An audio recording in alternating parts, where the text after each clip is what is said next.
नमस्कार, आप देख रहे हैं खबर एंड भूमि। मैं हूं आपके साथ संचिता जायसवाल और आइए रुख करेंगे खबरों की ओर। पन्ना के अजयगढ़ में उत्तर प्रदेश के मुख्यमंत्री योगी आदित्यनाथ ने विशाल आम सभा को संबोधित करते हुए कहा कि राहुल गांधी केदारनाथ की यात्रा कर रहे हैं। अब राहुल गांधी को केदारनाथ धाम की याद आ रही है। जब कांग्रेस की सरकार थी उस वक्त केदारनाथ में आई त्रासदी में कांग्रेस को केदारनाथ की याद नहीं आई। नरेंद्र मोदी ने पीएम बनते ही केदारनाथ का कायाकल्प कराया। वहीं सीएम योगी ने कांग्रेस पर हमला बोलते हुए कहा कि ये वही लोग हैं जो भगवान राम का विरोध करते हैं।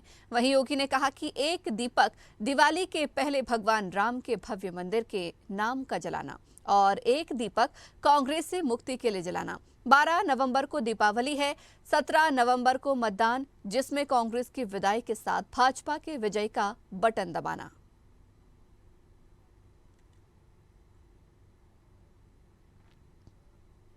एक चित्र देख करके एक संतुष्टि हुई कि राहुल जी केदारनाथ की यात्रा में गए हैं।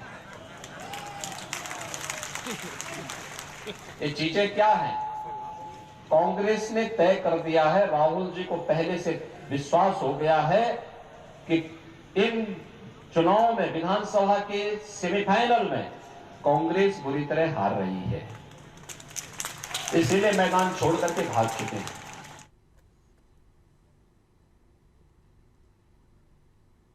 असम के मुख्यमंत्री हेमंत बिस्वा शर्मा खंडवा जिले की तीर्थ नगरी ओंकारेश्वर पहुंचे, जहां उन्होंने भगवान भोलेनाथ के दर्शन कर पूजा अर्चना की। इसके बाद हेमंत बिस्वा ने मधानता से बीजेपी उम्मीदवार के लिए रोड शो किया, जिसमें बड़ी संख्या में बीजेपी के आला नेता और कार्यकर्ता शामिल हुए। रोड शो के दौरान हेमंत बिस्वा ने कांग्रेस पर निशाना साधते हुए कहा कि जनता जानती है कि मध्य प्रदेश कांग्रेस के शासनकाल में एक बीमारू प्रदेश था, लेकिन मध्य प्रदेश देश के अग्रणी प्रदेश में है और इससे भी आगे भाजपा लेकर जाएगी, तो बीजेपी को वोट देना ही सही है। कांग्रेस को वोट देना मतलब फिर बीमारू बनना है।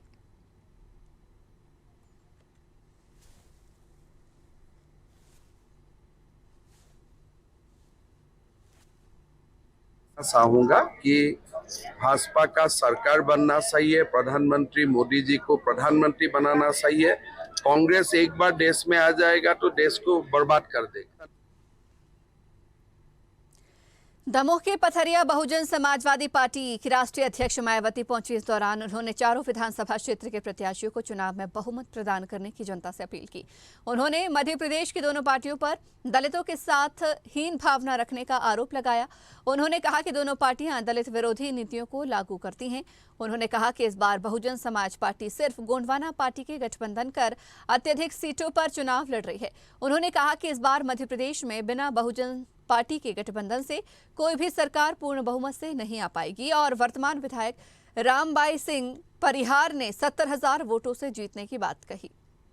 मायावती जी के बहन जी के जो सपोर्टर हैं वो भी 47,000 हैं। आपने पता कर लो, क्योंकि आज आदमी बोला कि उनके सपोर्टर नहीं है, सर्व समाज के लोग सपोर्टर हैं, लेकिन सब में ज्यादा जो सपोर्टर है वो 47,000 SC ST का वर्ग है, तो वो 47,000 है। तो उनमें से बहन जी के सपोर्टर हैं, वो बहन जी को अपना नाइटल मानते हैं। ना तो हमारी मौलिक सुविधाएं हैं, ना वहाँ पर सड़कें हैं, ना पानी है, ना वहाँ पर स्वास्थ्य की व्यवस्था है और लोगों के साथ दुर्व्यवहार किया जाता है। उन सारी समस्याओं के संबंध में जब हम लोग गए और देखा तो उसमें उन्होंने एक ही नारा लगाया कि हम पहली बार आप लोग आए हो, हम बहुजन समाज पार्टी को ही जिताएं। कवर्धा विधानसभा चुनाव के बाद कांग्रेस ने बड़ी कार्रवाई की है, जहां कांग्रेस के पूर्व विधायक योगेश्वर राज सिंह को कांग्रेस पार्टी ने 6 साल के लिए निष्कासित किया है। कांग्रेस के अधिकृत प्रत्याशी मोहम्मद अकबर के खिलाफ प्रचार और पार्टी विरोधी गतिविधियों के आरोप में कार्रवाई की गई है। कांग्रेस के प्रदेश अध्यक्ष दीपक बैज ने कार्रवाई की। वहीं उन पर आम आदमी पार्टी के उम्मीदवार खड़गराज सिंह के पक्ष में वोट मांगने का आरोप लगा है। छोटे भाई चुनाव लड़ रहे हैं आम आदमी पार्टी से, खड़गराज सिंह। हम उनके साथ हैं, हमारे छोटे भाई हैं, हम उनको तन मन धन से लगे हैं उनको जिताने। आपने अर्जुन खड़गे को पत्र लिखा था कि आपको? जी हाँ, हमने लिखा था ना। क्या लग रहा है कि आगे पार्टी को कुछ एक्शन ले पाएंगे? उनसे पूछिए क्या करेंगे। क्या आप भी आम आदमी पार्टी में शामिल हो रहे हैं? नहीं, हमारे छोटे भाई है, सब तो परिवार को पहले देखें।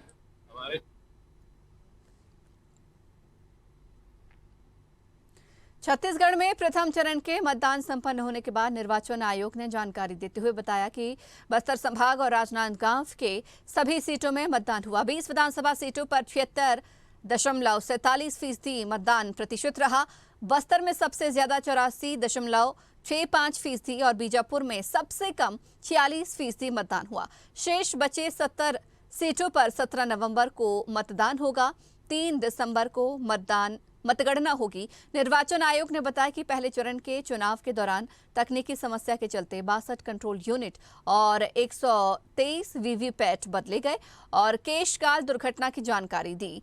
वहीं बैलेट बॉक्स जमा कर घर लौटते वक्त टीम सड़क हादसे का शिकार हुई, जिसमें 3 लोगों की मौत हुई है।